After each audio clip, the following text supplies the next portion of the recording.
shoved her down the stairs. Somewhere in your reports, I saw that you decided to put her out of her misery. Tell me about that. It was like putting a cow out of their misery. Seriously? But here's the You're thing. Here's the really thing. Here's the about thing. But hang on to this, because when you put a cow out of their misery, that's an act of compassion. And this was not. Putting a cow out of its misery 30 years after the time he murders his wife, and he is still using the most unhinged language in describing to the parole board why he killed his wife, a mother of two. You know, it was all the way back in the year of 1996 when he murdered his wife of 9 years, the mother to his two children, and then, well, went about his day doing the things that farmers do. Now, this man, he checks all the boxes for narcissism, for murderer. He is like the poster child for everything we see in those true crime documentaries. But this is not a TV show. This is not a documentary. This is the rawest form of what true crime comes in. This is a Minnesota parole hearing. Now, he was given a life sentence, but with the opportunity for parole, and that's why he is here asking for it. Now, it wasn't his first time asking for clemency. He actually had an in person meeting with the governor of Minnesota just a couple of years ago, and we'll go over the details of that at the end in the unpacking. But for now, buckle up for an unhinged Minnesota parole hearing. Our records indicate on March 1st, 1996, Wanton County Law Enforcement Dispatch was notified by a Martin County deputy the discovery of a deceased person in rural Wanton County. Wanton County was advised that an officer from the Truman Police Department and an ambulance squad had responded to the scene. The death of the person appeared suspicious. Through an investigation, it was found that Peter Schoen pushed his wife down the stairs of their home. Then, when he believed she was still alive and breathing, he beat her with a pipe. Kimberly Schoen died from the injuries. On November 22nd, 1996, Peter James Schoen was sentenced to a life sentence for first-degree premeditated murder in Wanton County District Court. Peter Schoen has been previously reviewed once by a commissioner and advisory panel in February of 2023 and was continued for a future review in 3 years. Today's review represents his second review after serving approximately 30 years incarceration. His minimum parole eligibility date will occur on February 28th of 2026. Thank you. I turn this matter over to the board. Oh, okay. I believe your advocate has shown up online. Okay. Pastor, can you hear us?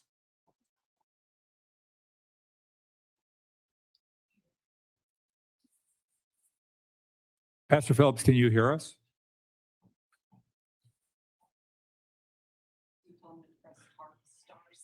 Can you try pressing *6? That might help take you off mute.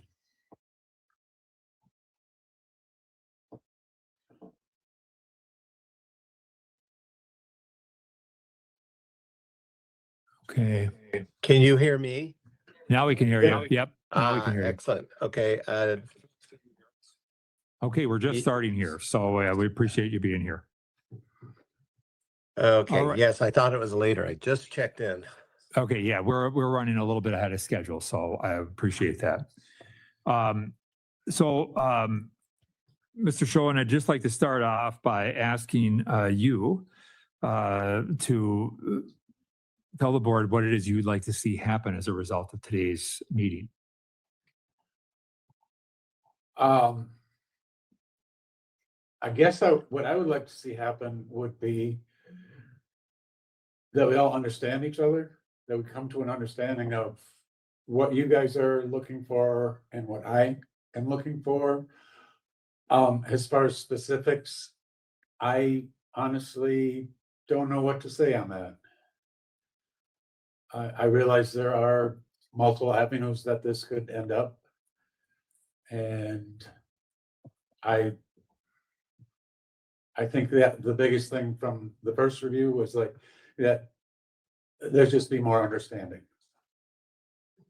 Okay, so let me just start by asking you, so you had said that you want understanding of what it is we may want, and that first one was with me, but then what is it that you want from this? Well, I have prepared a foundation for a release plan. My release plan is based on restorative justice. I was very fortunate that I got the opportunity in May of 24 when I had a hearing with the governor and the Board of Pardons. And I got the opportunity to hear my sister, who had not spoken to me in over 30 years. And no one had ever told me how much pain she was in. And it's like my restorative justice work kicked in, and it was like, when you reflect on it, it was like she is the epitome of what we are striving, or not the epitome. It's like what we're trying to do with restorative justice is exactly what she's dealing with. It's like for 30 years, she's had no one to answer any questions. It's just pain. And the common RJ saying of hurt people really hit home. And that's when I decided, at that time, when I went to the governor, my release plan was going to be to go to a friend's family farm on the western side of the Minnesota-South Dakota border. And I realized my family didn't want anything to do with me.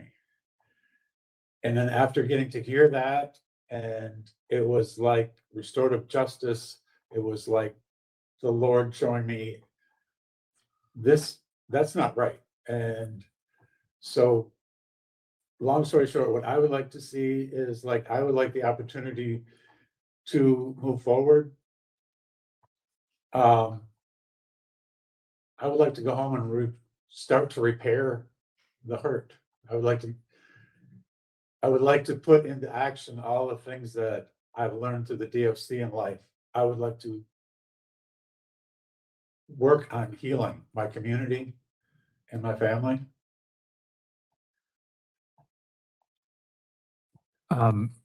So describe for us like what it was you heard from family, and who and what you heard during that process. So there were things that were said that weren't true. They were, for instance, Mr. Wicklander was sitting right behind my sister, and she made the statement that my dad wished I would have committed suicide to save them all the pain. And anyone who knew my dad and me was like, I don't know that he would say that. Maybe say that in the heat of the moment, but that's not what he felt. But what felt really bad was like, if that wish had been granted, what did that mean for Mr. Wicklander and his family? So it just struck me like, this is not who my family is. This is not how we were raised. And So let me make sure I understand what you're saying. Like, are you saying that, like, when you made the comment, hurt people, that your sister's hurt, therefore she's not hurting you? Is that what I'm hearing?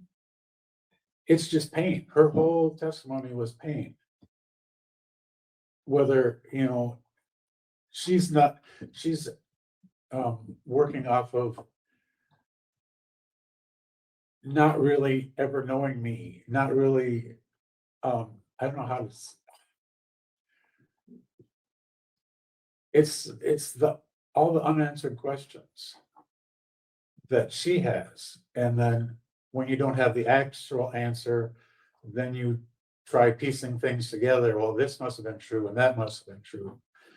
And I'm not going to say she was wrong. I'm just going to say her testimony came from a place of pain. Okay. And it's like unchecked pain is how I look at it. And how should that pain be quote unquote checked? Like applying restorative justice principles. Restorative justice, we work in 3 different circles: the offender, the community, and the victim.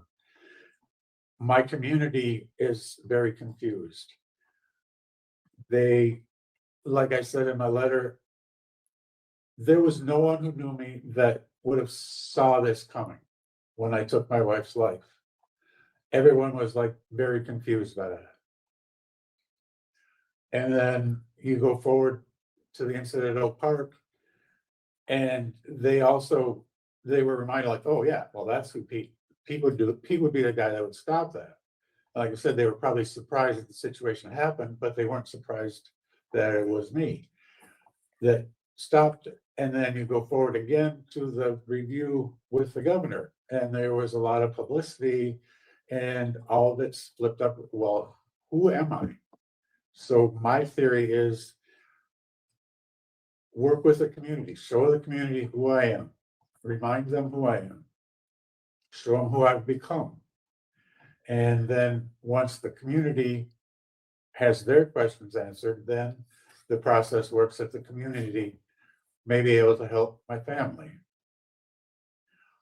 I realize there are no guarantees that this will work, but I don't feel right that nothing is being done. So,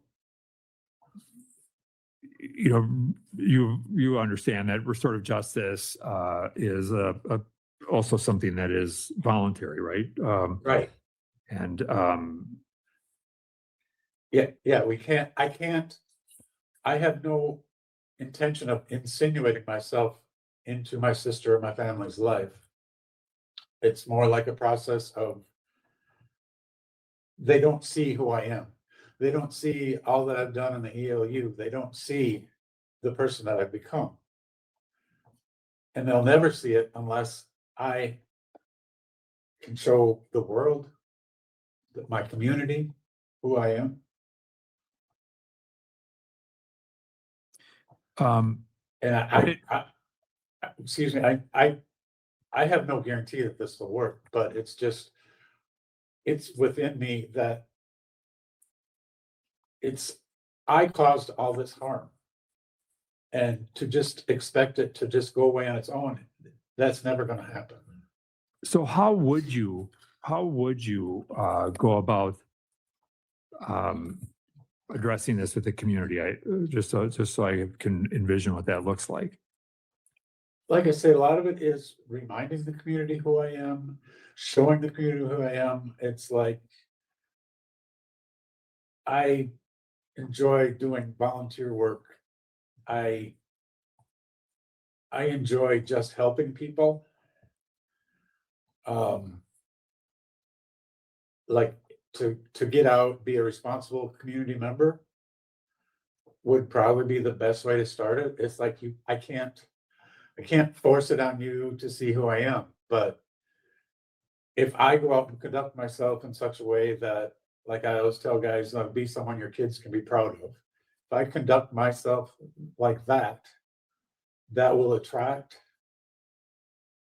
people rather than, and it's like, it will answer the community's question, like, who is this guy? So one of the things that I think when we talk about who is this guy is walking through the offense and what it was that you did and what insights you've gained into that offending. So can you start there? What insights I've gained? Yeah. What happened and what insights you gained into that, into that? A lot of it was I wasn't the person I thought I was, maybe. I know one of the things, like when a relationship falls apart, people tend to seek comfort, whether it be substance abuse or whatever. And I realized for me, and everybody knows, like, oh, I had an affair, they call it. What it was that drew me to my cousin was the affirmation that she gave me, that I'd never had that in my life. It's like no one ever told me, like, you're doing a good job, Pete, like that kind of thing. That was my my alcohol, if you will, that drove me there. I realized I was doing way too many things. I was involved in so many community groups. And I always go back to the comment. There was a conversation I had with a veterinarian, and like I had 120 head of dairy cows. I had a large growing dairy herd, and he asked me how did I deal with all the stress from all these other community projects I was involved in and the dairy herd. And I said, well, it was easy, because whenever I hit a roadblock, I would just jump to something else. Nothing ever got resolved. And that's what I've learned now is like, no, you can't live life that way. You have to take care of your mental health. You have to take care of your spiritual health. Like that was very lacking. And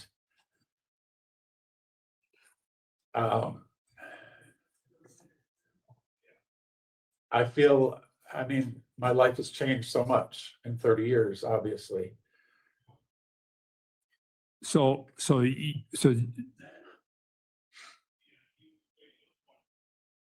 that day, the day that you took your wife's life, how did that come to be? What happened that day, that was the manifestation of all that you're just describing? So, like I said, we had a large dairy herd. We had 120 cows. We had struggled. Me and my dad farmed together for years, and finances had always been an issue. But that happened to be March 1st, and I remember we had gotten the milk check that day, and I was looking at the cash flows for the year, and everything was way ahead of projections. It was like at 9 o'clock that morning, I felt as good as I had felt in years. It was like, I think we made it. This is going to work. And then the tractor didn't start. I went out to do chores. We had to go to the bank to sign some papers. So it's like, I couldn't get the tractor started. So then it's like one thing after another. I needed to order feed. So I went to the office in the barn to order feed. And it happened that Dawn answered the phone. Dawn is the woman that I had the affair with. And I was telling her about how good things were going with the cows, and she had volunteered when my dad had a heart attack. She was the one that stepped up and came to help with the chores. So she was somewhat invested into it and care. And it happened to be that Kim picked the phone up and in the house and heard her voice, and it just set her off. I went to talk to her, and she was crying, and she said she was going to take the kids, she was going to take the farm, she was going to make sure I had nothing. And I went from being on top of the world within an hour to being at the lowest point ever. And I don't know, I tried to reason with her, and then something just snapped. And I struggle with that. I have always struggled with that. My attorney said that what I was trying to do when I was talking to the police was trying to explain the unexplainable.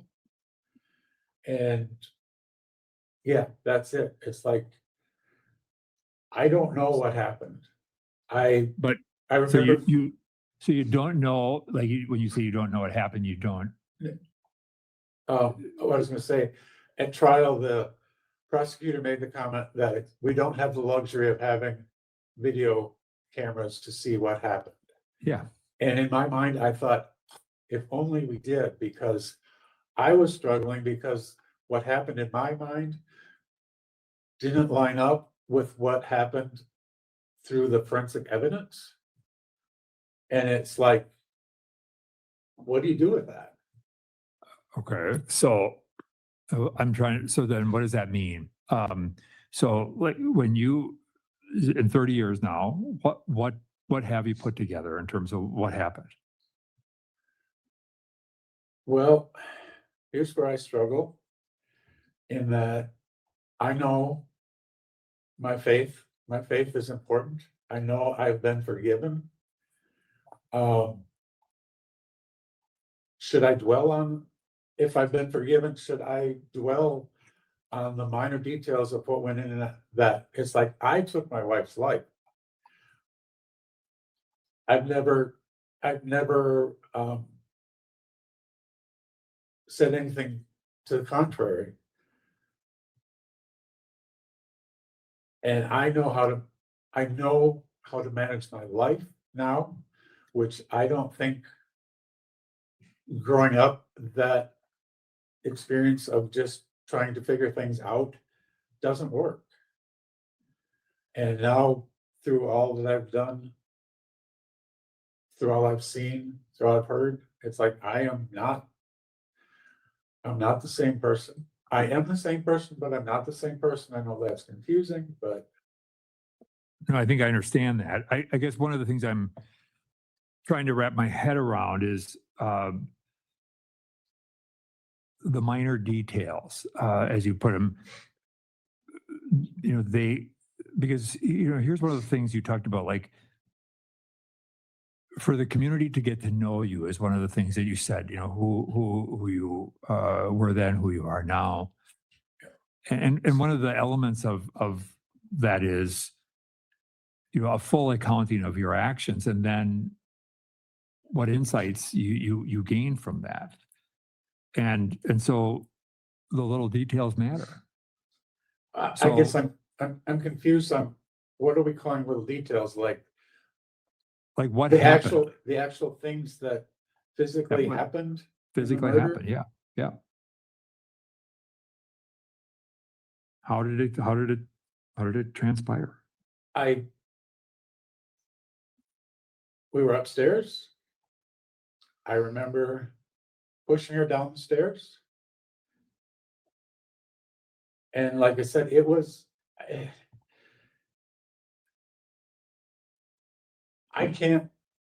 I remember pushing her down the stairs. I went, and next thing I knew, I had a pipe in my hand. And I remember swinging the pipe and hit her on the neck. The sheriff said the pipe was outside. There was an indentation in the ice in front of the house. And I don't like to say it. The reason the pipe was there, my son had been dragging it around and had left it there. I don't think that pipe was there, because if that frozen pipe was out on the ground, and if I'd gotten it loose, wouldn't my hand have froze to it when I brought it in the house? And they said there was no evidence of any DNA. So it's like, I don't believe that pipe was outside. It had been at some point. But I thought it, in my mind, I think it must have been in the porch somewhere. Does that matter? Not really. I went, But you afterwards- acknowledge hitting her with a pipe, right? oh, yes. And then I went outside. I remember throwing the pipe, just hurling it. It went out into the trees. And then I found myself in the barn, and it's like, I know I told the police that, oh, I fed the cows. But the problem is the tractor wouldn't start, so I couldn't get silage. So how did I feed the cows? There's so many things that don't quite make sense. I remember the next morning I came back to the barn and my dad was milking the cows with my cousins were there and my brother was there. I went to start feeding the cows because they were out of feed. And it's like, if you ever been in my barn, my cows were never out of feed. So it was like, I know I told them that I fed the cows, but yet they didn't get fed that day. So it's like that, those are the details where I get lost on. And is that critical? Are those details critical? I accept whether you fed the cows, responsibility. I think I'm looking at the things that the actions you took to take the life of your wife. Is this a full and clear accounting of those actions? Have you full and plainly acknowledged what you've done? Yes. I believe I have. And again, my faith, I believe in forgiveness. And part of it's like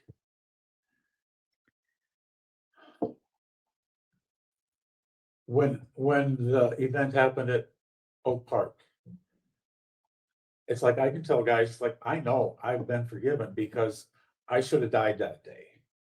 The reason I wasn't is because my Lord and Savior, Jesus Christ, I have been forgiven. And forgiveness is not forgetting. So it's like, I'm not forgetting what happened to my wife. I accept that. And I work every day to live my life in a way that she and my Father in heaven would both be proud of me. I can't, as a Christian, Dave, can you help me out? I can't. Well, no, so let me let me check something here. So I just gotta, because one of the things that I don't, your faith is your faith. And you can do that all you want, but I don't want you to create stories about, what your victim, what your wife would, how she would look at this and how that is. I don't think that's your place. No. To make that kind of assessment, number one. Another question here. One of the things you said before that just struck me is that, some people, I think you were talking about this Dawn, I think, whatever the name is some people would call it an affair, you said. Yeah. So was it an affair or not? Yeah. Well, because you described it differently. You said it was support and it was acknowledgement of that kind of stuff, and yet some people would call it. It was in that, I turned to her instead of turning my problems to God. Like I said, my spiritual health was bad and it was wrong. Okay. That's never, Okay. And then when you talk about, that was happening. And then you talked a lot about, what you learned from hearing for the first time your sister. Did anybody else, the input of anybody else strike you at all from the pardon board process? I know my brother-in-law and sister-in-law were there, and what they said was, I mean, to be expected. Is that the right way to put it? My son was there. That was interesting. What was interesting? To hear my son. What did you hear? What they had went through. I always, like, my kids were 5 and 8 when this happened. And I always told them when my folks brought them to visit, it's like, I always told them, if you guys ever have questions, please never be afraid to ask. And you can ask me anything. And maybe I should have pushed that more, but they never asked. And like I say, my dad's my hero. And he insulated me from a lot of pain. And when he passed away, that insulation was gone and a lot of things changed. But to hear my son talk, and it was eye-opening. He So- talked So, about okay. talked about growing up with no parents, and he's married now. And yeah, I had his wife, we were emailing on JPay until my dad passed away. And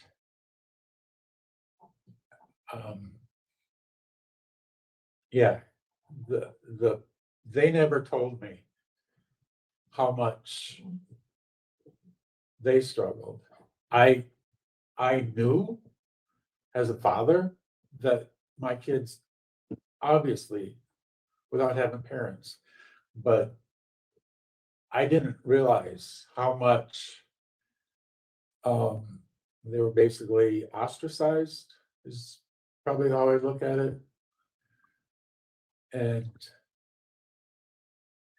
but there was, to me, what I heard from my son is like, and other people that heard him talk too, were like, don't give up on the relationship. Don't give up on the thought of possibly someday having a relationship with him. Okay, so that's what you heard from your son? Yeah. You say? Okay. So you said something interesting. You said my dad insulated me from a lot of pain. Yeah. What does that mean? He never said anything about my sister, Carolyn. He never told me anything about how much pain she was harboring. He never told me my daughter-in-law in some of her emails talked about how it was for my kids. And that was the first time it was the first time that I heard some of those things. But I know my dad, and that's who he was. He didn't want me to suffer any more than I had to. He knew he was the only So what person. does that mean? Suffer any more than you had to? What does that mean? Like he didn't want you to feel pain or what? He didn't want me to know all the extent of the pain. Like the problems he had to encounter, like dealing with the breakup of our farm, the financial worries, that kind of thing. Okay. We had a little correspondence, I think, since the last meeting. I think you and I did, right? Yeah, Does yeah. that ring a bell? Yeah. And what was there anything in that correspondence that was striking to you at all, or things that you thought, were either unfair or fair, or that you've given any thought to? Are you there was A two follow-up letter. I think there was a follow-up letter Yeah. that, Yeah, Yeah. again, I think my thing was like, I didn't understand a lot of what you were looking for. I didn't understand a lot of what you were asking, maybe. A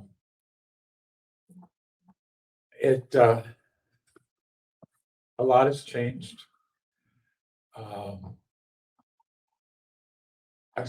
I think for me, when I went to the governor and heard my sister, that you might think this sounds wrong, but that was a blessing to me. It was a blessing for me to understand what they're going through, which I didn't know that. And I think that was the thing at our first meeting. It's like, well, actually, when Carolyn came in and sat down with the governor, the first thing she said was, "We just did this."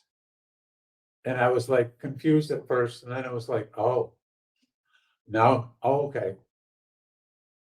She was there at the 27-year review. And But you I did not know. I right? did not know that. And so after the governor, and I hear that, it's like, that's why I say so many things make so much more sense now.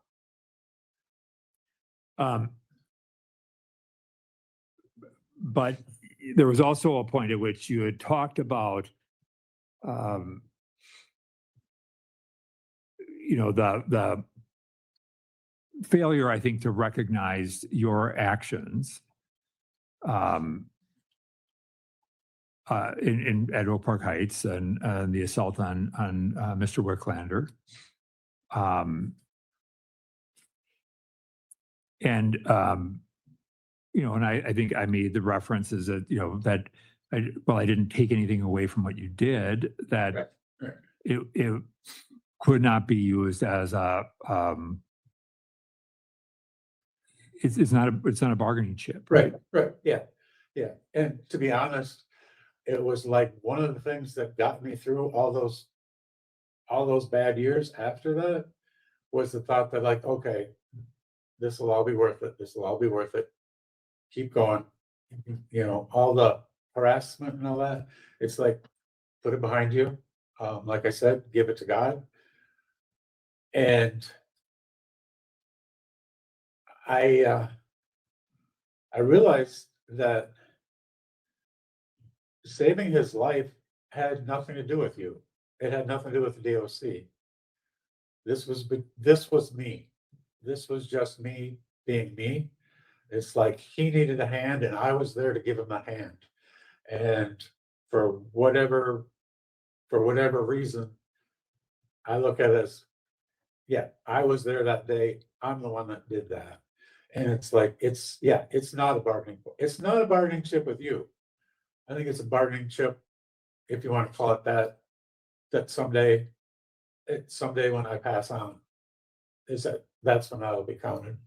And I've been told Well, that no, by, but yeah, and I'm again, I Right. only can control what happens here, right? And Right. and I think, right, and as I wrote in the letter, like that, in all of our lives, it said, but our combined moments of both greatness, strengths, and our moments of failures or weaknesses. Yep. And it is the humble recognition of insight into both of these realities that I'm looking for from those seeking release. And I don't want to diminish the work that you've done, but I've, to be frank, I've struggled to find clarity and insight, and that has been a struggle, and it continues to be at some level, because I hear some of the couching of this, but I'm going to, at this point, I'll open it up to other board members for questions. I'd like to ask Mr. Schoen a few questions and kind of along the same lines, but you wrote quite a long and detailed letter to the board, and it sounds like you've made very good use of your 30 years in terms of doing things to improve yourself, to improve your self-esteem, that sort of thing. But it seemed that all of your statements were, I did this. This is what I want. This is what I like. I didn't see empathy or a great deal of care for the impact that you've had upon the family, the community, and of course, most of all, upon your victim. And that's just a comment. But I have a few questions in that. At what point did you decide that you wanted Kimberly out of the picture? I would say at no point. I mean, it wasn't a conscious decision to do this. And I know it is so hard for that to grasp that concept, but it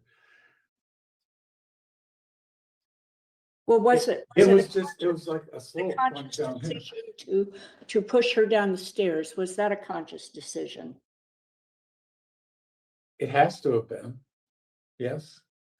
And was it But- triggered by her saying she would take the children, take part of the farm, that kind of thing? Was that the trigger for it?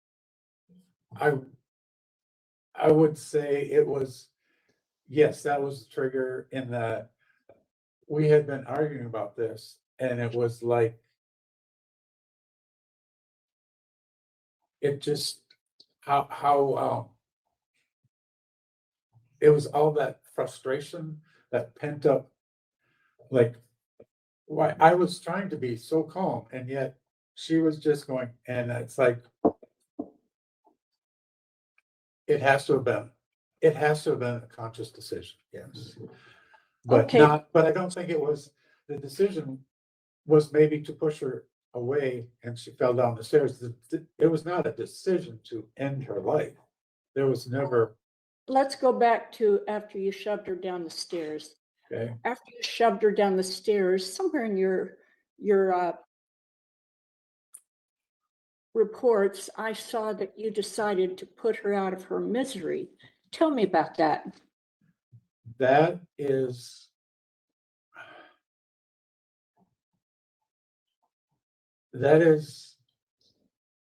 me trying to explain, like I say, the unexplained.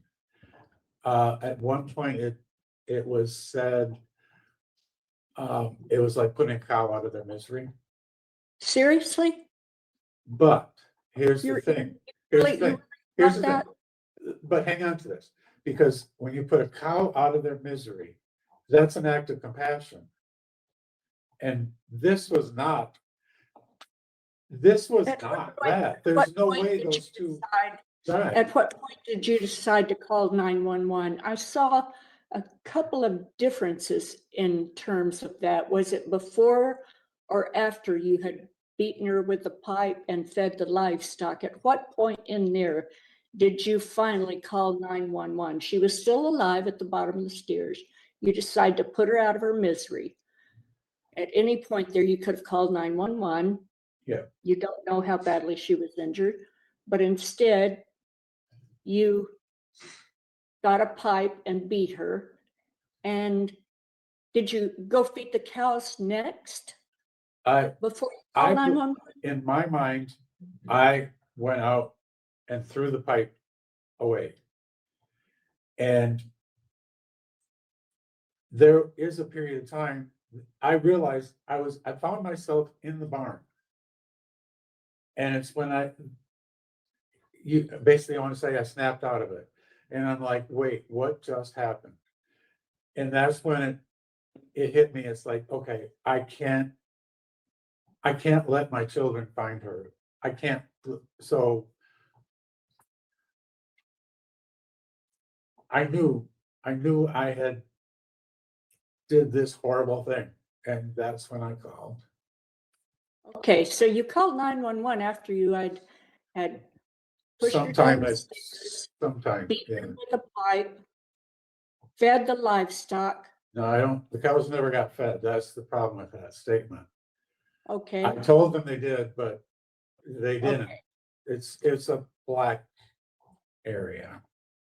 but you made sure she was dead before you made the call. No, I don't think she was dead. I didn't think she was dead. Well, you said you were going to put her out of her misery, so which is it? Again, that was a statement that was made to the police afterwards when I was trying to explain it. Excuse me. There was no decision to put her out of her misery. That's what you That said. that was a statement that was made to the police. It wasn't Okay. a thought. It was like a, On if I could Afterthought. ask a few more questions. You said that you would go home and you specifically said you would work on healing the community and your family. What would that work entail? What were you talking about? How do you think you could heal the community and your family? Because do you even know or understand the impact on your family and the community? Yes, and that's why I would perhaps going home would be not Truman. Perhaps it looks like say Mankato, for instance. You start in a community and you gradually introduce yourself to the surrounding community of home and show them. I believe in showing people who you are. I can tell you all day long who I am, but it's your actions that show who you are, is how you're going to make a judgment on me. And I would like to, like I said, be a contributing member of society. I have a job, do volunteer work, spiritual faith work, find my church family. How They would have you deal with stress better than you were able to deal with it before? Because release is stressful even to the people who are Yeah. best prepared and have a lot of support in the community. How would you deal with stress? I have done a lot of work with mental health over the years. I know my limitations. I know when it's time to, like, okay, take a break. Like say, I have a strong support network. I believe the faith community is important. Did you have this faith before you murdered Yes. Kimberly? Yes, I was raised in the church, but the farm, the life, everything was just too much. Me and my dad farmed and we were tremendously overworked. That's what it took to survive. And that loss of faith on my part was critical. Did wanting to be with this other person, had you envisioned getting Kimberly out of your life so you could be with this other person? No, that's the thing. I knew that that would never happen. She was committed to her marriage. Her faith was strong. Her desire was that she wanted a child. And we were tied together by that. There was, I knew from the get-go, and that also probably contributed to my personal stress, was that I knew that would never be. How much time do you spend thinking about the survivors of this horrible murder, the feelings of your family, Kimberly's friends, her family, the community? A lot. Today is my son's oldest daughter and my daughter's oldest son. Today is their birthday. I think about them a lot. I've never met my grandkids. I don't know if I ever will. It's like I say, I know this plan to try to heal the community and ultimately heal my family. It'll be really hard. I know that. There's nothing I want more than to have a relationship with my son and daughter. It's always there. Okay, that's all I have. Thank you. Other questions? Yeah, I just have a couple comments to follow up on Board Member Earhart's questions and your answers. One of the things you said to her when she was asking you about what happened, you said, a quote, I think, "I was trying to be so calm," and she, referring to your wife, and you kind of stopped there. But I think, I thought where you were going with it was, but she was so angry. And it just made me think you're blaming the victim. And when you talked No. about your dad and how he protected you from everybody's feelings about what happened, I couldn't help but think you were 34 at the time, you're 64 now. Why did you need your dad? I mean, what's that all about? I was just surprised that you didn't figure some of this out yourself. I just have one question though. When you were talking about the life sentence crime in the current psychological, you said, if I live in remorse, what does that say about me? And I just wondered, what does that say about you in your mind?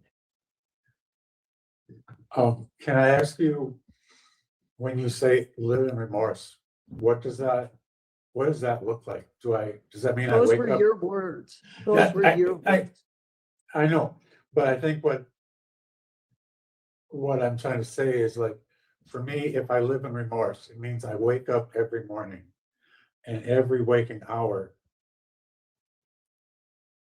I am so ashamed of what I did. And if I live in remorse,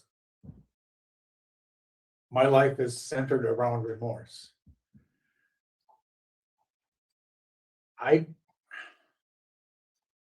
Is that right? Is that what I'm supposed to do? I know I did a horrible thing. I know I will never be able to make up for that.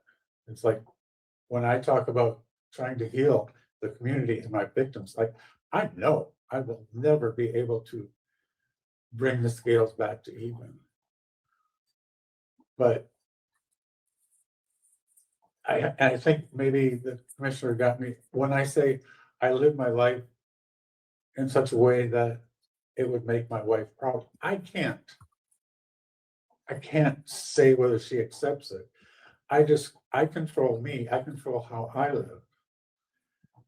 And I want to think that it's something that, yeah,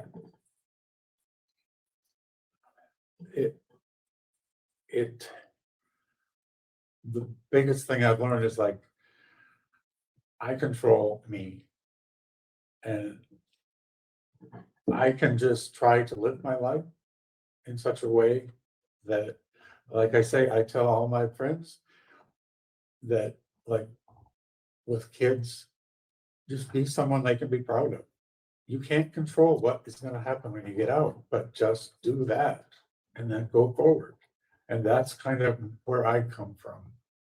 Thank you. Mr. Schoen, so a couple of things struck me in some of your original responses to some of the commissioner's questions, and part of it is based on the hearing you had with the governor. So you said that you're surprised by the reaction of your family. Is that accurate, or maybe I'm characterizing it? It would be more that I was surprised at the level of pain that they were bringing forward. Obviously they're hurt, but it was Sure. like, Okay. it was a lot more than I expected. Nope, sure. So that actually, your clarification is actually helpful, because so one of the things that I'm struggling with is, how can you not see the pain how could you not appreciate the pain that they would likely be experiencing, recognizing, so you've referenced restorative justice a couple of times, and one of the big tenets of that is the ripple effect of crime. Yeah. So how can you be I'm struggling a little bit to understand that, because understanding the ripple effects of crime and how that just lingers on, Yeah. yet you're surprised at the intensity of the emotion with which your family would be experiencing. So can you help me to square that? Yeah, I know how my crime affected so many people. And again, it goes to, it's the degree. It's like, how do I put myself, I mean, I have empathy, but how do I put myself in that exact moment to know? And frankly, I mean, it was my sister, and it shows how we weren't really close, I guess you would say. That's maybe what took me by surprise, is how much more pain she was feeling than what I imagined. My amount of empathy that I had for her did not get anywhere as close to hitting the mark of how much pain she was actually going through. It was one of those things, like, if we had had conversations, perhaps I would have had a better grasp on what she was going through. But again, it's like when you're totally insulated, that's where we are in prison, that it's hard to see what's going on in the world. And I don't know if I'm doing a very good job answering your question, but it's basically the ripple effect of how that hit her that hard. I guess I didn't understand that. Okay. So then I also, so in your opening statement, you said that your release plan is based or kind of rooted in restorative justice philosophies. Yeah. I'll be honest, that I don't see that. I'll be absolutely honest. I do not see that. It looks more to me as though, so I understand the desire to kind of repair a relationship. However, putting forward a plan to insert yourself back onto the family farm, and then once there, attempt to restore some of those fractured relationships, I don't believe that is restorative justice. I'll be honest with you. So I think some real work needs to be done on that front. So I mean, I'm encouraging you to dig deeper on that. That's part of the reason I say it, because I'm just not convinced that is a restorative justice release plan. So I really want you to dig and do some more soul searching. And I know Chris had mentioned that should you dwell on the details, and I think there's a difference between dwelling on the details, and however, repairing the harm, I think that is something that should be part of every day, is striving to restore the harm. So you don't have to necessarily dwell on the details. However, I would assume from a survivor's perspective, a victim's perspective, having some closure and really understanding what happened can be beneficial for them. So, which is why I would again encourage you to dig a little more deeply to really be able to have a full understanding of what it was that led to the events of that day. So I'll end that. I appreciate your comment about my question. So that's it for me. My thinking was like, I know my release plan is not anywhere near what it should be to actually go really. It's a good foundation, I feel. And like when I say we just met with a guy from a place called 2911 Ministries. They do mentor work and release planning and things like that. And he said, remember that reacclimating to the community is a 3-year process. So to think that I'm just gonna go boom, right, straight, pop into Truman, that's not realistic. Like I said, start with the community away from there, that you get, basically you create a new community. And then the idea is that that community works out into the other community, because community is what starts the healing and restorative justice. If the community doesn't have their questions answered, the process cannot begin. So how does the community get their questions answered? That's kind of where I'm working at. Okay, so I'll just follow up. So do you think, attempting to repair relationships and remake connections, can that happen while you're still incarcerated, or do you have to be in the community in order for that to happen? That's a really good question. I don't know. The thing is, like, if someone doesn't want to look at something, they're not going to see it, right? So I'm not saying that you have to insinuate yourself right into the community, but word gets around like, oh yeah, Pete's out and he's doing really good up there doing this and that. That, you can't, one of our speakers at RJ that I was very touched by, she said, you can't direct where your healing, where your giving goes. You just give where you're at. And I feel that's where, if I'm in the community, it's easier to give to that community. But I realize that that's a pretty steep slope to start on. If you create this community, life's made up of many different communities. You create this community and you go to this one, grows into that one and that one. That's kind of how I envision it. I realize it's like, you cannot just go, hey, look at me, I'm good now. It's like, that's not how life works. Okay. All right, thank you for that. I'm going to turn to the pastor and just open the floor for you to provide your thoughts and insights. Pastor Phillips? Yes. Hi, all of you.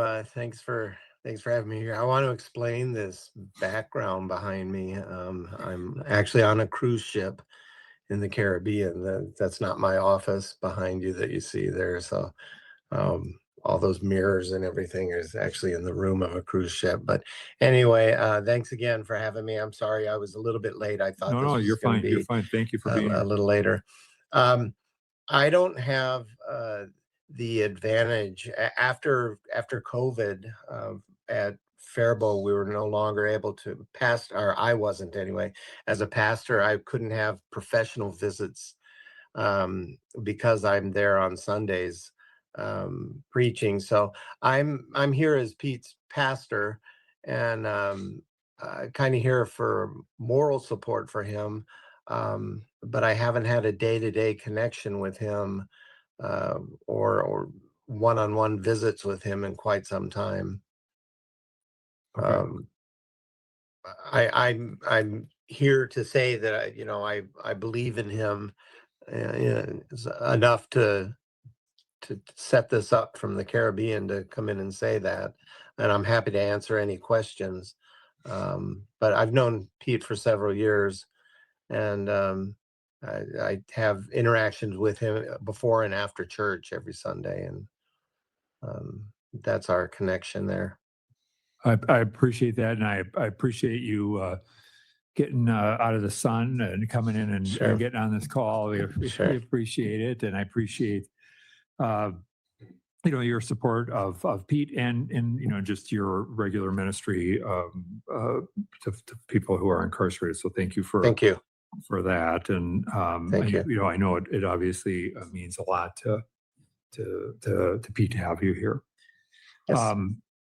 So Pete, I want to turn to you and give you, before the board begins discussion and deliberation about next step, I want to open the floor to you for any final comments that you may have for the board. as we talk about next steps? I guess I'd like to say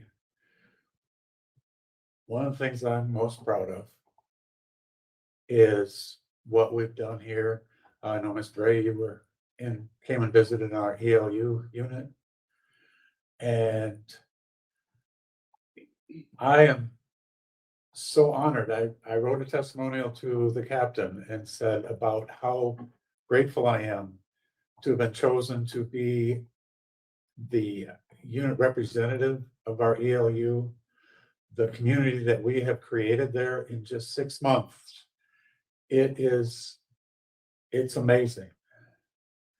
I feel that I have taken all the lessons that I've learned in life, all the lessons I've learned through the DOC, whether it be PFG, RJ, my working relationships with all the teachers and classes. I'm very proud to be a part of the ELU. One of the things that struck me when we were in front of the governor was Mr. Wicklander said that he made a comment to the governor about having the opportunity to change the culture between staff and offenders. And when we moved into the ELU and they put the posting up for unit reps, it was just like, maybe this is my chance. Maybe Guy couldn't get that, but maybe I can do that. So I have worked hard. I am so proud of the community we have created. Prison does not look, or should I say, the ELU does not look like prison anymore. We don't have officers in the unit. They make a round once an hour, and that's the extent of it. We are growing every day. I wish the changes that are in these guys. For instance, last night, one guy told me, he says, Pete, I never used to say hi. I never used to talk to anybody. He says, now it's like I find myself saying hi to everybody. It's like I made a point when we moved over there. We generally didn't get out for patio. One of the things we have is we're outside. So I will go out and have a cup of coffee. I don't go to breakfast. As everybody comes back, I say good morning. I say, hi, how are you guys doing? And it is so awesome to see how that has changed people. It's like one of the things I take personally is like trying to convince staff what we are doing is this is far beyond anything anybody would have comprehended except Captain Dolan.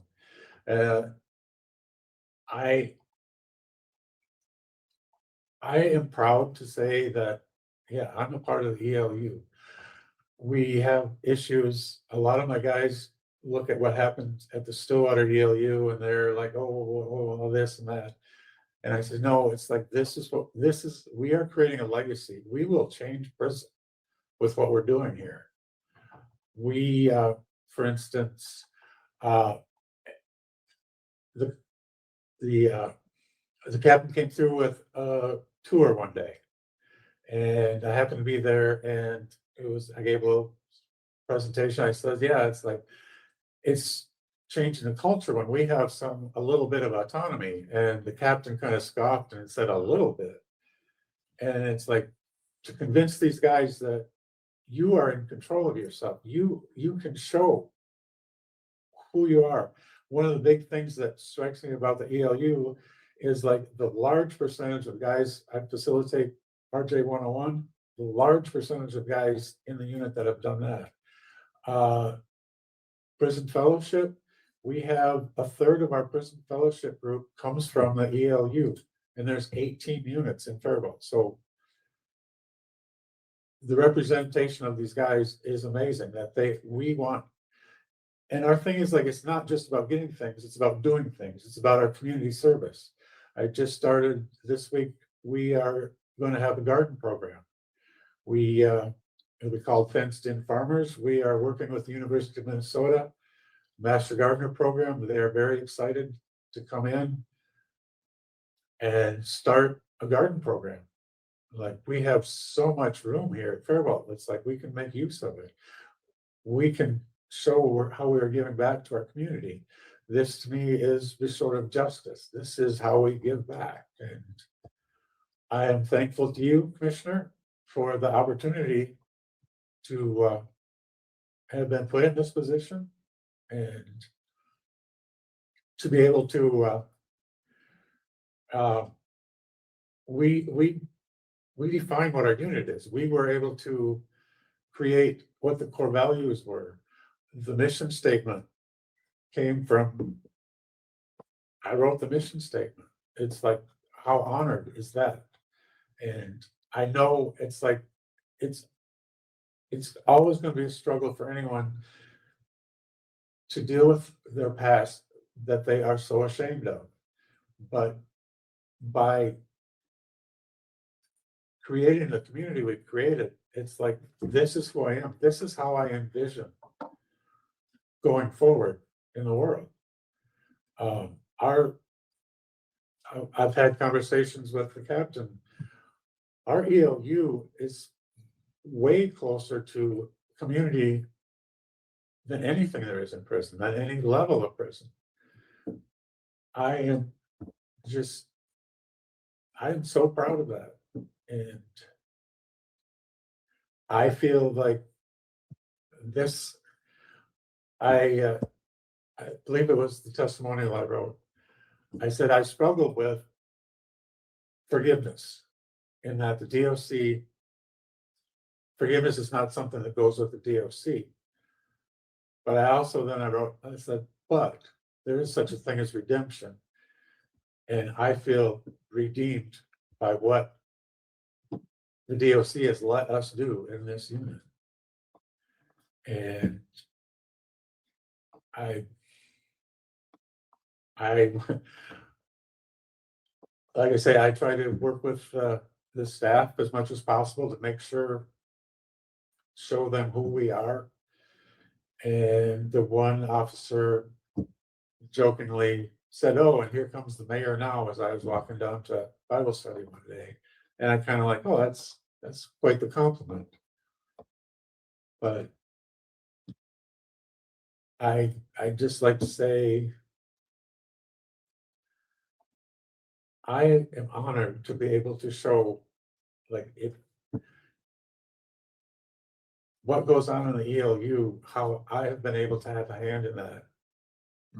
And this is what like I said, this is what I talk about. This is what I want to do in the community. We have a community inside the prison that a lot of communities outside of the world would be envious of. It is in 6 months to take guys who don't know each other to now we are one. We have community meetings every month. One of the things that I constantly remind guys is, remember when you walk outside the gate here of the patio, when you're in the facility, you are a representative of the ELU. It's like, you may not realize it, but staff are watching, others are watching. So please conduct yourself in such a way that it shows respect to our unit and what we do. Basically, it's like, you can't, if you go out and get upset, you don't throw a temper tantrum, you don't call staff out. And my thinking with my release plan is like, that's what I want to do. I want to be a representative of the ELU that shows this is what we are creating in prison. I want to be someone that is a good reflection, is an awesome, great reflection on the ELU. And to change this culture it's humbling. And it's, like I said, we're creating a legacy here, and I would love to be proud someday to tell my kids that I was a part of this. With that, I'll stop. All right, thank you. I mean, so just, for anybody who is listening, or, Earned Living Unit, the ELU, is really about having more of a positive peer culture, a place where people who are committed to change, self-reflection, growth, all of those things can reside, in part based on their behavior, and in part based on their commitment to bring about and explore change. And sometimes, not surprisingly, prisons and really a lot of environments make it hard for people to show themselves and be vulnerable. And one of the goals of earned living units is to try to create environments where that can happen. So I appreciate those comments. With that, I'm going to close that portion of the discussion and turn this to board discussion and deliberation about next steps. During that time, the board will not entertain any questions or allow interruptions. And with that, I would open this to the board for discussion and next steps. Well, I Well, think that part of the discussion should be that Mr. Schoen needs to begin the very, very difficult part of his transition by developing genuine empathy. And by that, I'm referring to what some psychologists refer to as constructive guilt. It's a very painful, self-directed process that addresses the victim's suffering, how they felt, what they went through, every aspect of it, the fear, confusion, pain, as well as that of each of the survivors. And that's going to take quite a bit of time because it's the most difficult part of any programming for many people. So that's just a comment I'd like to start with. Thank you, And- Chris. I cut you off.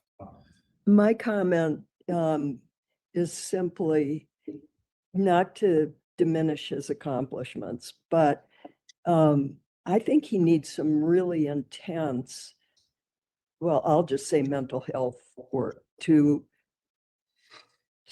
figure out the damage he's done. I don't think he has a clue. So that would be number one condition, and number two condition would be a realistic release plan, because I think what he's got going now is very unrealistic. Thank you. Yeah, I agree with all of the comments. I as much as I'm appreciative of the work that he's done, and he's done a lot of work, including saving the life of a corrections officer. It's what strikes me is I think what I would kind of classify as just a lack of understanding of the impact that this had on his own family. And that goes back to both Chris and Joe's point. I mean, that is not something that I heard in all of the questioning and testimony. And I think that sort of awareness really is, I would need to hear that. And that is not something that I heard at all. And one of the notes I wrote multiple times was I don't think that there was recognition of the impact, just a real lack of insight. That's what strikes me. So I appreciate this, because I think this was exactly what I was attempting to communicate to Mr. Schoen in that follow-up letter I had done, was this whole notion of that there is something, and that whether it's that constructive guilt kind of work that's there, that just I just can't hear, and I don't see, and he is in an environment now where we want people to be able to kind of shed some of the shells, all of that kind of stuff, to be able to really do the work of gaining insight and understanding impact. And I mean, just even the thought of like going back there to demonstrate like who I am. And I think this was your point, Andrew. I think that, it was just like, how does that reflect any level of restorative justice? And how does that happen? And I think maybe, and again, I don't mean any disrespect by this, but I think some of, that the fact that his dad kept him from experiencing a lot of the pain. I think you mentioned that, Chris, and just that these things have kept him from really being in a place of experiencing or really doing the hard work of looking at what he did, who he impacted, and how he impacted them. And the whole notion of being realistic about the fact that he may never have the opportunity to reconnect, to prove anything to anybody. And yet he needs to be able to do that himself. I'm gonna at least pitch a motion here, and I'm gonna stage this because I do think that I want to try on the one hand to really use a little bit of you need to understand how big and how serious this is, and at the same time to provide some type of an off-road to be able to let him come back before the board to show what he's doing.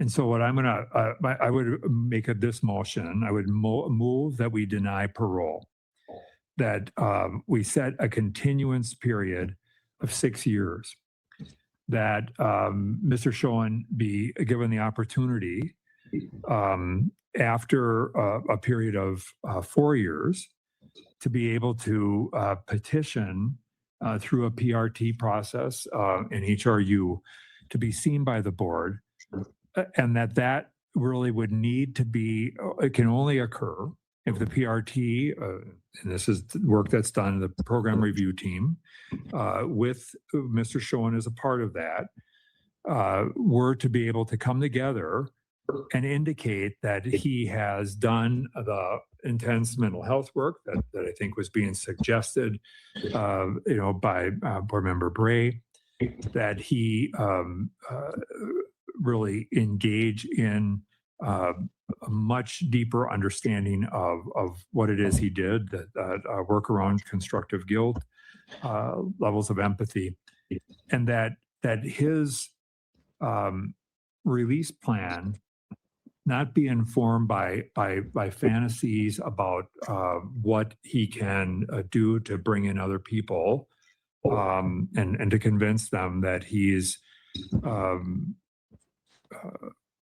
somehow different. And again, I'm not suggesting for a minute that the objective of the board is not to determine whether Mr. Schoen is a good or bad person. But the board has a responsibility to ensure that he has the level of insight not to engage in this kind of behavior again.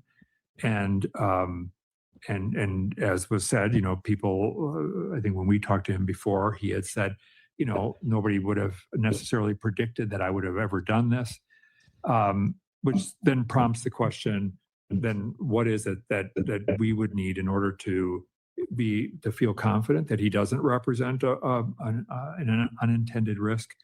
And that really can only occur, in my view, with a level of absolute clarity and insight into what it is he did and how he did it, and the impact of that. And so obviously that we can certainly add other elements to this, but I do think that's the starting place. So I would make that motion. Is there a second? Second that. The motion, and there is a second. Any other thoughts, suggestions, ideas?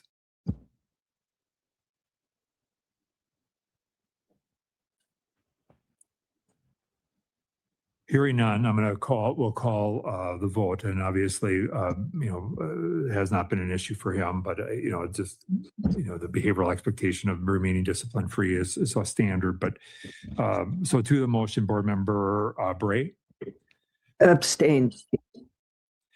Board Member Earhart, Yes. Board Member Larson, Yes. and Schnell votes yes. The motion passes. And so, Mr. Schoen, you've heard this, you've heard the conversation here, and I have no doubt that this is disappointing for you. And at the same time, what I hope you do is you take what you've heard here, not just from me, and not just from what you heard from the feedback or the comments that you were able to, for the first time, hear in the pardon board process, but that you hear this from other members of this board, where they're at and the things that we're looking at, that it is not, this is not a simple matter of, because I think there has been some tendency on your part to view barriers in your communication as the reason why decisions were made as they were. And I don't think this is about a barrier in communication. I think this is about a barrier in insight. And certainly I think, we can help you develop a better understanding of that with behavioral health and others at the facility. But that's where we are. Do you have any questions about this? Okay. We wish you the, go ahead. Remain same custody. Yeah, remain in the same custody level. Okay. All right, good luck to you, sir. And we will get you a letter that will provide you with explanation of the decision. All right, thank you. And a denial with an opportunity to come back in 6 years, or if he shows that he's done the programs, apply, and maybe actually come back in 4. Now, I'm going to get some things off of my chest before we dive into the details that Sir Richard has dug up for us, including a new segment and some insight into the time that he saved that correction officer's life. We'll also go into the pardon hearing that he had a couple of years ago in front of the Minnesota governor, Tim Walz, and how that hearing went. But again, first, a few things off of my chest. For all those true crime folks out there, which I guess that's what we are, we're law nerds, we're true crime. It always comes back to me that the parole hearings is the most raw form of true crime. It's the most real. There's one thing to watch in these documentaries and these, TV shows and like that we all see. We've seen them we've seen them all like 1,000 times, but it's always done in like a cinematic way. And then you hear about the man who killed his wife, he threw her down the stairs, and it's like, they're a dime a dozen or whatever. But you can't truly understand because you watch those and you say, how did it happen? Did he just snap? Was it? But you can't get an actual taste of it. One can't truly understand just how unhinged or how different these monsters are than the rest of us. They're not like you and me. Just to think that 30 years later, he has grown zero. He has learned nothing. He sits here in this hearing and he doesn't understand how people perceive him. He doesn't understand how unhinged he looks and sounds. It's like time stopped. And 30 years later, he's here in front of the board and he is still fighting for the analogy why it is okay to say that he had to take her out of her misery like he would an injured cow. I don't know about you, but me just saying something about my wife would probably end up me dead 6 feet under. I had to take you out of your misery like a cow. And he, they're like, come back when you've taken some programs and can like show empathy. And I just we need to call out the the insanity of that. He is not going to learn empathy at the age of 70. All of a sudden, "Woo, I have empathy." He's not going to like b- actually fix all these problems because he takes a couple of programs. He is permanently broken. The only thing that he can do, the only outcome that can happen in this situation is that he somehow learns to fake empathy, that he somehow learns what to say and how to say it. And it's scary to think that if he were to be able to do that, that he would get parole. But here's the thing, with folks like him, they can't. They just can't. The narcissism is so powerful.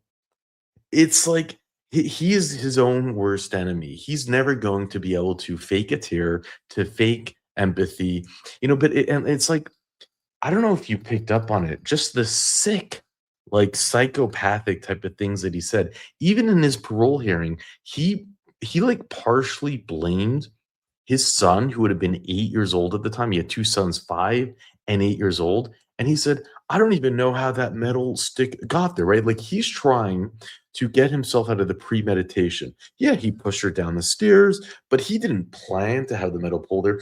It must have been there because his son was playing with it earlier that day. Can you even imagine that you would somehow try to plant guilt into your 5 or 8-year-old son at the time? It was his fault that the metal pole got there, that I picked it up and killed his mother.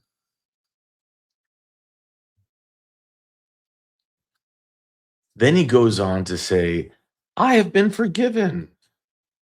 I should have died, but she and the Father in heaven are both proud of me. And I am so happy that the commissioner called him out on that and shut him up. But it's just like no, no, no. Like, you do not, how twisted? How twisted is this? I was thinking of Glitter, our a loyal member, Glitter Fart. For those of you who are familiar with this community, he's been in the community a very long time, been supporting this community a very long time, and he writes about his farms and his cows and his situation. And Glitter, I'm not putting you in the picture of this nut job, but I just couldn't help but thinking about you, so I want to give you a shout out. And if you can leave something in the comment section, is that even a thing? Would you even like, would you ever use a language like you would kill a cow to put it out of its misery? I mean, I get it. If an animal is injured, you do that. That's what you do. You do it to, there's nothing that you can do, but just like the way that he so naturally says it, and then in comparison, I don't understand. It's just, is that, yeah, I guess what I'm looking to ask for is that even like something that you would commonly say as a farmer? Or would you use different language? Like, I don't know. Um, then, okay, I always have to talk about those who show up in support. And again, we're going to go into the more details, but I like to get some things off my chest. And I thought the parole board did a good job in this case, of just like calling out the insanity. I did. They're like just disgusted by it. Especially Joe, who's been growing on me. Although recently in the last hearing, she did something that really would make me scream. I think you scream too. I'm going to be showing that hearing soon. Um, ugh, but okay, besides that point, so the preacher shows up on the cruise ship, which is just classic. We're so accustomed to those showing up in support, talking about the rainbows and butterflies. But the funniest part about this one was that he, and I guess you can give him credit for it. I don't know how like, I'm not sure how to, but he didn't spew anything. He didn't talk about rainbows or butterflies. He just basically said, oh yeah, sorry, I'm in the cruise ship, which is so like, I don't know. That's kind of like the last place I think that he would be. And then he goes on to say, um, I used to see him, but I haven't seen him since COVID, because of COVID regulations. But yeah, which first of all, that is BS, dude. COVID was 6 years ago. They're not, you can do in-person visits. So like just the idea, the whole thing seemed really, really sketchy. It was like when you have friends like that, you don't need enemies. Like he can pick one person to be his advocate, right? And he picks someone who he clearly has no relationship with, who he hasn't spoken to in 6 years. And when he did speak to him, probably didn't speak to him much at all. And in his mind, he thinks, well, I'm going to do the God angle. I'll get the preacher to show up on my behalf, and he'll say I'm great. And the parole board, they're going to fall over their feet because the preacher said I'm good. And it didn't even work out that way. The preacher's like, I'm in a cruise ship. Woo! I haven't seen him since COVID. I'm like, what? I mean, but like from both sides, it's just why even accept it as the preacher? So like, dude, come on. I'm on the cruise ship. We haven't spoken in 6 years. I don't even know who you are. Maybe you should find someone else. But he has no one else. And think about that. Like he really prison time stopped for him. I guess he did have one other person who could have shown up for him, and that is the guard whose life he saved. You know what? Let's get into that. Let's go jump into that and then unpack it from there. And we've heard of these cases before. In fact, tomorrow, a former corrections officer who says his life was saved by an inmate will push for the release of that prisoner. A man serving time for murdering his wife. Lou Ragoose joins us with our top story tonight. Lou. Randy, Lauren, it will be a difficult decision for the Board of Pardons, which is made up of Governor Tim Walz, Attorney General Keith Ellison, and Supreme Court Chief Justice Natalie Hudson. Peter Schoen took one life and later saved another. When I was attacked, I was knocked out. I was unconscious. Guy Wicklander first shared his story on KARE 11 News in February 2000. Severely wounded and unable to defend myself. The story of how Wicklander, a corrections officer, was attacked by one inmate and his life saved by another. But what happens when the hero is also a killer? I didn't learn till later that it was Peter Schoen. It was no decision, it was a reaction. Peter Schoen, also interviewed in that KARE 11 story 24 years ago, was 4 years into his life sentence for murdering his wife Kimberly in their farm home in Truman, Minnesota. A brutal crime. He bludgeoned her with a pipe after she confronted him about an affair. Came up over the top of his head. But when another inmate began bashing Wicklander's head with a wrench in a workroom at Oak Park Heights Prison, That I couldn't let this happen again, basically. Schoen intervened and stopped the violence. He didn't have to get involved. When he recovered, Wicklander wasn't shy about giving Schoen the complicated label of hero. Yes, he is. Yes, he is. I firmly believe in my heart that he was my guardian angel that day. And when I tell this story, people ask me, what did they do for the guy that helped you? Well, at this point, nothing. So tomorrow, Wicklander will stand before the Minnesota Board of Pardons to tell his story again and ask them to consider reducing Schoen's sentence now that he served 28 years in prison. If Peter Schoen did this horrible crime and killed his wife and affected the rest of his family, and he saved your life, how do you put those things together and determine whether he should be released or not? That's what makes it so difficult. I gotta tell you, I hate mainstream media. I mean, good on them for doing the article, but the way that they frame this, they frame it like he's really is a hero and he should be set free. And it's like, what did they do for the man who saved your life? And they're like, nothing. And if you saw this without maybe having context, you might fall for it too. But the victims in this case are everybody in the family who he destroyed. We'll read the comments, what the public thinks. 109 comments on this YouTube reel to see what they think if we share the same opinion, and then we'll go over and cover some of that commutation hearing. And it was interesting because the governor Waltz actually denied the commutation. I guess, hey, even a broken clock is right twice a day. Okay, I'll stop at that. But it's like, on this note too, is give the family a ton of props. Thank goodness he has no nut job supporters supporting him and understanding that the true victims are the children. That is a blessing. That really is a blessing. You got to give his sister props for totally cutting him out. So let's go read the comments on that. Should not even be a consideration. I agree. Oh, leave me alone. It's okay if you murder his wife because he saved me? Like, what kind of warped logic is that? He murdered someone. The guard should keep some money on his books and call it good. Yeah, that sounds like a fair approach. Saving someone's life doesn't change the fact that you murdered someone else. He needs to stay in prison. So prison guards will be safe, but women won't. At least ban him from dating. For those wondering, the request was denied. He remains in prison, thankfully. Saving one person does not make up for murdering his wife. He cheated on her. Then he was caught. He bludgeoned the person he promised to love and cherish and care for. Maybe he did something good, but it doesn't negate the appalling crime. I totally agree. And also, as this major narcissist, I don't think he did anything good out of the goodness of his heart. He saw an opportunity to improve his standing in a prison, and that's why he did it. Um, and I think the whole thing was probably twisted to be like, "He saved my life." Like, I really need to know more. Like, what are you saying? That there wasn't security in that cell within 10 seconds? Um, maybe he got in the way and distracted him, but it's not like he fought off the dude. A guy murdered his wife and not two officers. The world is messed up. A guy murdered his wife and not two. I don't understand. Get him a TV instead. Yeah, yeah, there we go. He could have just stood there and watched very evilly. Yeah, but he didn't do it out of the goodness of his heart. He did it because he realized, hey, this is going to improve my position in prison. He probably would have gotten protective custody for saving the guard's life, and the guards and all the other guards would have given him white glove treatment. Like it's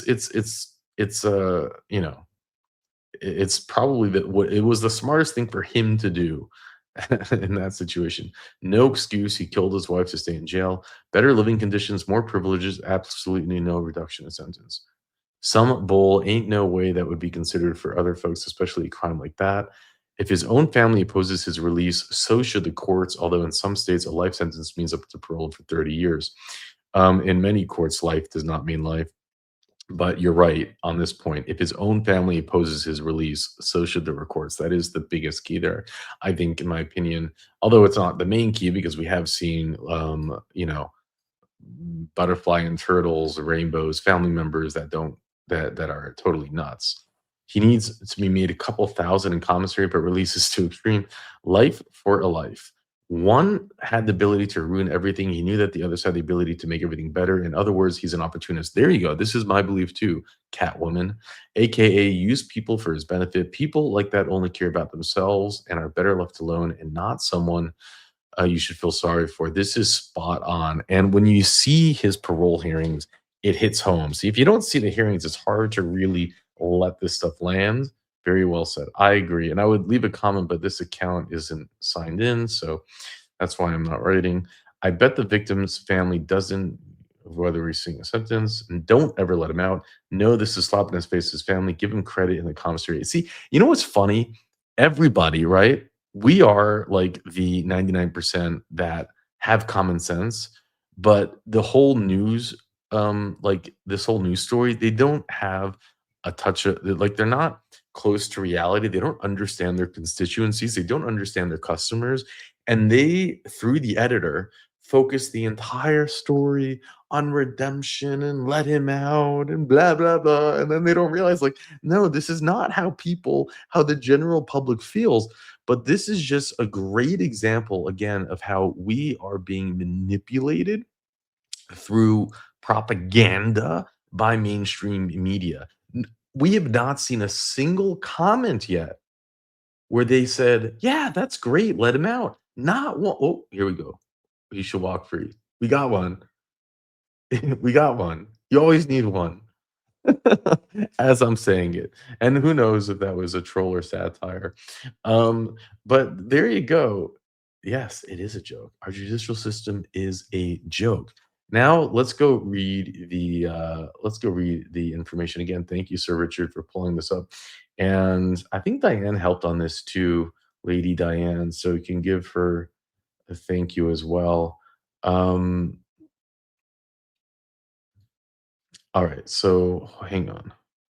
Okay, so here's the article about the like pardon that he wanted and with the guard and whatnot. So we'll go through this. On March 1st, 1996, Schoen killed Kimberly, his wife of 9 years and the mother of 2 children, inside their farmhouse in Minnesota, according to 1999 Minnesota Supreme Court opinion. He told investigators that they had argued about an affair he had, and when she threatened to leave him and take their children and the dairy farm, Schoen shoved her down some stairs. While she was knocked out, he beat her to death with a pipe.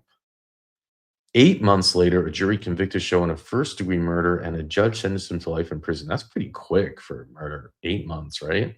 There, he impressed correction employees and worked his way up into a leadership role at Oak Park Heights Prison Industrial Shop. I wonder how this mega narcissist impressed them. Like, I like what, what is it? What is it that he's so unlikable? On December 3rd, 1999, Wicklander was overseeing Schoen and 26 other maximum security inmates in the shop as they made 3 ring binders and photo albums. As Wicklander was moving a pallet of materials, he said, Mark Prophet, a suspected serial killer, serving. Why do they have one guard watching 26 maximum security inmates where they have tools? That is insane. A suspected serial killer serving 2 consecutive life sentences for murder and criminal essay crept up behind them with a 12-inch crescent wrench. Minnesota, you guys are nuts. You are putting serial killers with 12-inch wrench. Why? Wicklander had written him up for subpar work in the shop about 90 minutes earlier. These are the people who run. This is just, whatever. It's Minnesota, okay. Doctors would later tell Wicklander that Prophet hit him at least 8 times, causing skull fractures and brain injuries that kept him out of work for 2 years and caused permanent brain damage. Prophet would have killed him, but Schoen, who threw a cardboard box at him. Wait, no, come on. He threw a cardboard box at him? That's what he did? Oh, come on. Guys, let's give him a Medal of Honor. He threw a cardboard box at him. Prophet then attacked Schoen, repeatedly stabbing him with a 10-inch screwdriver in the neck and upper torso at once through the nostril, causing a wound that took out a few teeth. Okay, I didn't realize this part. So maybe he did save him just by pissing him off. Wow, he got stabbed with a 10. So this guy had a wrench and a 10-inch screwdriver. Yeah, that's really brilliant, Minnesota. Go put a serial killer in a room with legit weapons. This is wow. Who's shocked this happened? Schoen's intervention gave other correction officers enough time to intervene before Prophet could turn his attention back to Wicklander. Prophet was later convicted of assaulting both men, but died of a narcotic overdose before he could be sentenced. Great prisons they got there. He was charged for assault, not attempted murder. Again, that's pretty much, I guess, par and par for the Gores. But he what he did, he threw a box at him. Now, did he need to throw a box at him? No, that is true. But yeah. Wicklander returned to work at a different prison in 2001, and after retiring from the state, worked another 7 years at a county jail.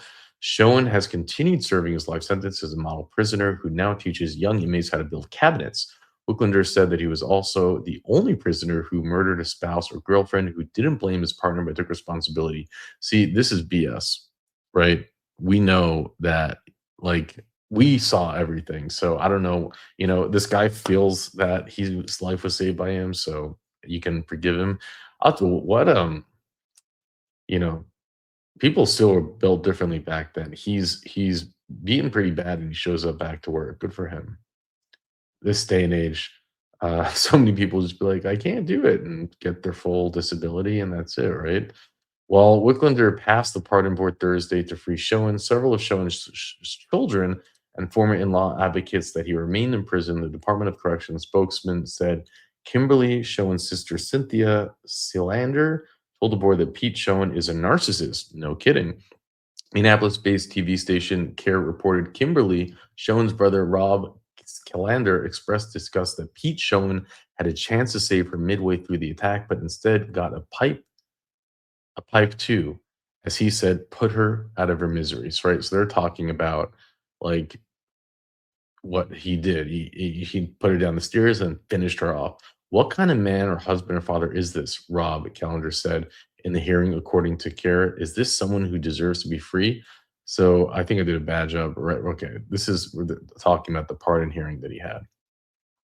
Wicklander offered a qualified yes to that question. He said he knows Schoen committed an awful crime that devastated a family and a community. While speaking before the board Thursday, he told Kimberly Schoen's family how sympathetic he was to their suffering. And while Peter Schoen had told him uh, the broad brushstrokes of how he murdered his wife, Wicklander said he learned some of the details at the hearing.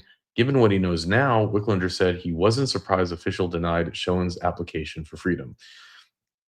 So you see that he was lied to about how he killed his wife. And then he heard it in the hearing. He's like, oh, maybe that's why he didn't show up to this hearing. Maybe he's like, yeah, the guy's a monster. He said Schoen should get honest with himself, do some self-improvement, and make amends with those he'd hurt before applying again. But if Schoen does that work, he should be given another chance. This is the guard speaking. That's the goal of the correction, he said, to help people make a better choice and turn their life around. And I think this is, again, this is really interesting, is that he had this pardon hearing just a couple of years ago, 2024. So less than 2 years ago. And this dates back to May 30th, 2024. So he was asking for a pardon. Now, keep in mind, in Minnesota, life means that you have a parole opportunity. So 30 years and then parole. He didn't want to wait 2 years for his parole hearing. He wanted to put the family through this pardon process. And dramatic pleas from family lead to pardon denial. Here's Governor Walz, and here he is asking for the pardon. And it's a 3-panel board, but I'll go through it with you in a moment. And well, actually, let's just go through it right now. On the outset, it seemed like he had a shot. Peter James Schoen, the Truman farmer who murdered his wife during a heated argument in 1996, did his best to convince Governor Tim Walz, Attorney General Keith Ellison, and Minnesota Supreme Court Chief Justice Natalie Hudson to commute his life sentence for his crime. He already served 28 years, and he helped save the life of a prison guard while at Oak Heights Maximum back in 1999. But in the end, after impassioned pleas from Schoen's own family to deny his request, the board unanimously denied his early release. I'm deeply sorry that you're having to go through this process. It feels especially cruel, and I understand that, Waltz told the family members. I do not support this commutation, and I am sorry that your family had to go through this. And I don't know how anybody here feels about Tim Waltz. I personally am not a fan. I never really knew who he was, but everything I saw of him was not great. But I think this clearly shows a sign that I think many of us can look at to side and say, "Hey, that's nice to see that you're showing empathy for the victims and making that statement," right? It only took one vote to kill Schoen's request, but all 3 members of the state's Board of Pardons agreed that Schoen's situation did not warrant a commutation of his life sentence. His actual sentence was life in prison, but the kind where he'd been eligible for parole after 30 years. This hearing was an effort to move that parole eligibility up a bit, but it seemed doomed the moment Waltz directly addressed the family. Again, it's like, okay, so Shu's case captivated southern Minnesota for months. Prior to the killing, Schoen and his wife were struggling. He'd been having an affair, which caused a substantial rift in the relationship, and Schoen said was the subject of an argument the day he murdered his wife. According to the police report, Schoen's own testimony in court, the argument, which took place on the second floor of the farmhouse, became physical, and Schoen pushed Kimberly down the stairs. As she lay unconscious, Schoen used a pipe to bludgeon her so badly that family members said Thursday's hearing she was rendered nearly unrecognizable. When asked during the interrogations why he committed the final act, his statements comparing his actions to killing a sick or wounded farm animal was enough to garner regional attention. He said he did it to put her out of her misery. And it's crazy to think that 30 years later, he says the same thing in his parole hearing and tried to defend it. This was Schoen's second attempt at an early release. Nearly all such requests are denied, and it was always likely this one would be too, but this time prison guard Wicklander was present and spoke on Schuen's behalf. On December 3rd, 1999, not long after Schuen entered Oaks Park Heights, he was in a room when another inmate attacked Wicklander. Schuen intervened and, in the process, likely saved Wicklander's life. The attack fractured his skull and left him with recurring medical issues. He said his most recent hospitalization related to the attack occurred in November. But I will gladly live with those ailments to be alive today, he said. I truly sympathize with Schuen's family. They are innocent victims. I'm, on the other hand, on the end of the spectrum, in that without Peter interfering that day, I would not be sitting in today, and my family, my children, my grandchildren, wouldn't have me to love and be with. So I truly appreciate the tragedy of this situation. How do you feel about that? I mean, he, in his heart of hearts, feels that he's only alive today because of this inmate, and he wanted to repay the favor. Um, but he never knew until this hearing how bad it actually was. So, and he didn't show up his parole hearing. So, maybe he made the right, you know what I'm saying? Like, context was everything for him. And he felt he did his part. He played his role, but enough was enough. Maybe that's because I imagine he would have wanted the guard there instead of that priest, right? Preacher.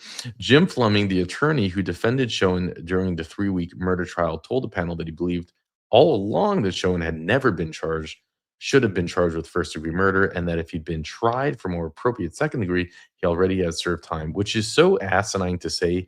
He pushed her down the stairs. Then, when she's lying there, he took the metal pole and killed her. That is the definition of first-degree murder. If she had died falling down the stairs, sure. Second-degree murder, I hear a jury going along with that. Absolutely. But she's lying there unconscious when he picks up the metal pole and bludgeons her to death. And there was some rumors that some signs that he maybe even strangled her too. And it's funny that his defense attorney shows up all these years later, so drunk on the Connecticut water that he actually would even stand here today and say that. It's just like people are so brain dead. I accept the jury's finding in first-degree murder from a legal standpoint. I understand the law provides no set amount of time to formulate premeditation. Kimberly Schwen's death was brutal and violent, and I want to tell you that there wasn't much time in the case to formulate premeditation. From my observation as an advocate, that line between intent and planned premeditation at best unclear. Shut up. Shut up.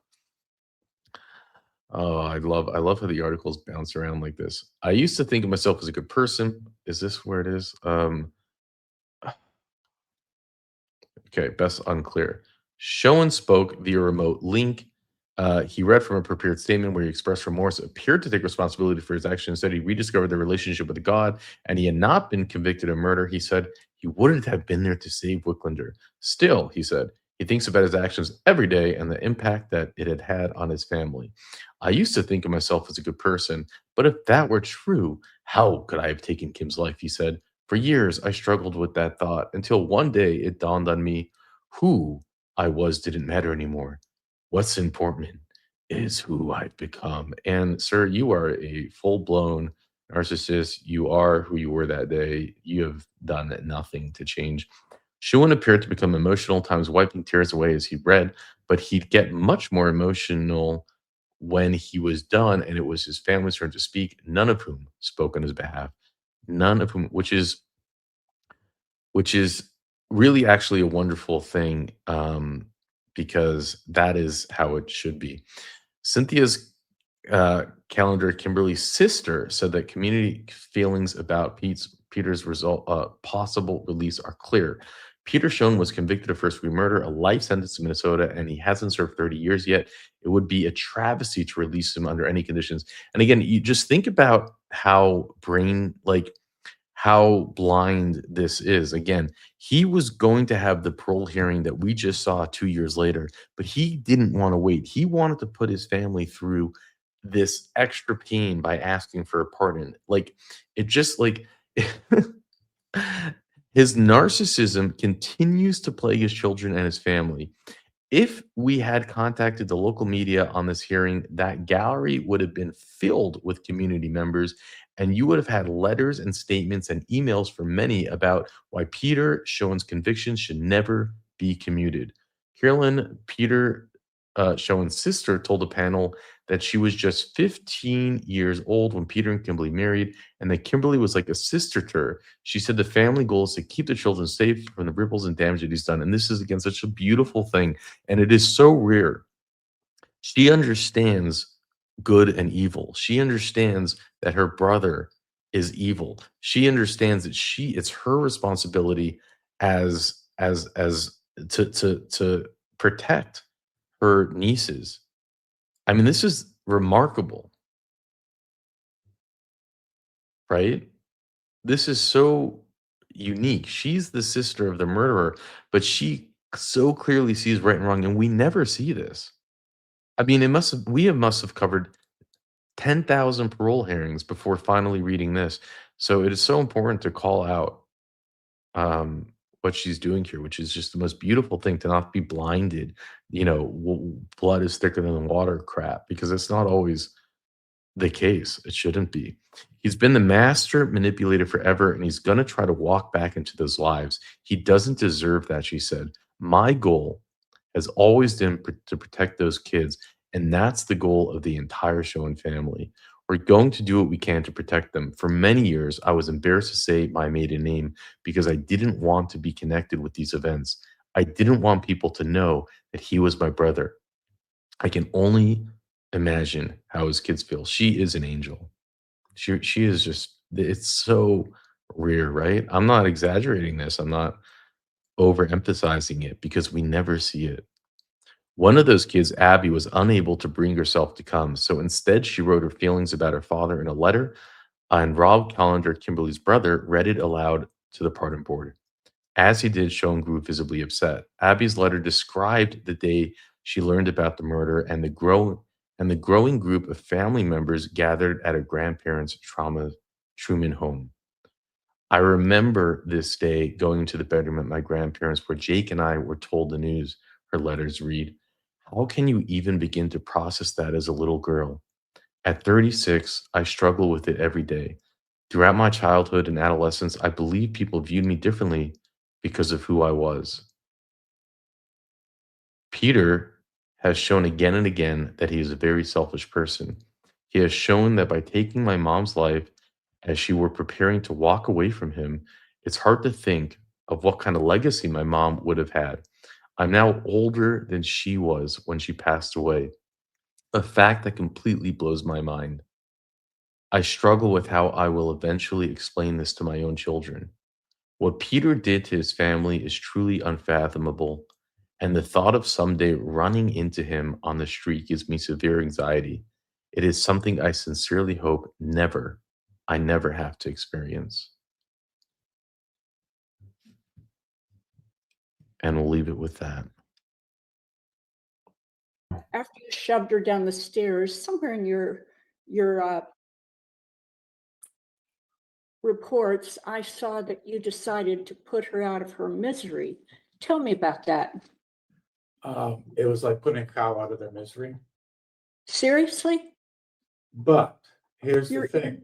Here's the thing. Here's the thing. But hang on to this, because when you put a cow out of their misery, that's an act of compassion.